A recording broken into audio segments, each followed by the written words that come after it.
But I wanted to ask you about the first WrestleMania, because you were with WWF at that point, but you weren't on WrestleMania 1.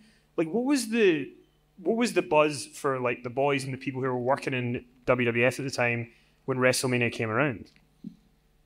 You know, just before WrestleMania 1, about a month before is when actually Jim Neidhart and they teamed up for the Hart Foundation.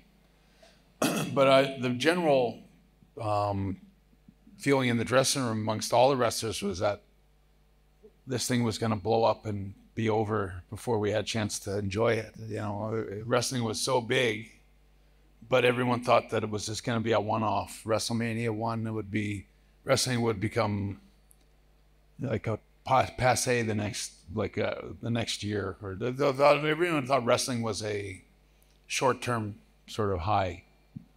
But I just remember all the wrestlers in the dressing room, not all of them, but a lot of them were very worried about the whole company going bankrupt if it wasn't a big success, the first one. And you know, I remember, you know, I was left off the card, and I remember thinking, geez, it would have been great just to say I made it one time to be on the card for WrestleMania. But at that time, there was no WrestleMania 2 or 3 or 4 or anything like that. It was just the big card. So, I mean, there wasn't really, you know, I think when I remember all that time, I know the guys that were on WrestleMania 1, the first one, they all made huge money. Guys made huge checks for, you know, 30 grand and stuff like that for one show. So, I mean, there was a lot of envy in the dressing room. Guys like me that were left off the card.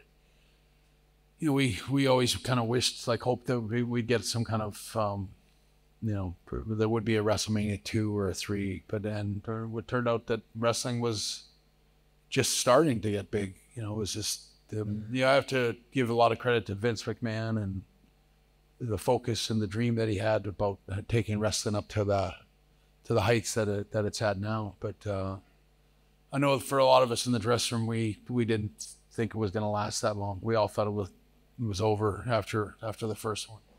What did you think of WrestleMania 1 with like Mr. T trying to punch people, Muhammad Ali really trying to punch people, and then Liberace dancing with the Rocket? Like, was that as mental as it seems now? Like, insane? You know, I missed a lot of those guys. I didn't see any of that. I wasn't there. I was home. I never watched WrestleMania 1. I was so kind of choked about not being on the card. At the same time, I've been on the road for about 9 months straight, and I was so glad just to get home for a couple of days. But I didn't watch the pay-per-view. I don't think I've ever watched WrestleMania 1. Only because the only way I could watch it was to pay for it, and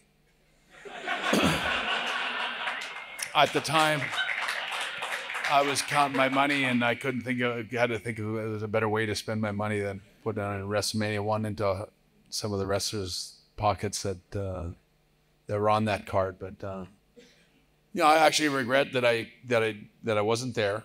You know, there was most of the celebrities that you meet for these WrestleManias, or, you know, I think WrestleMania 1, I would love to have been around Muhammad Ali and some of the guys that were part of that one.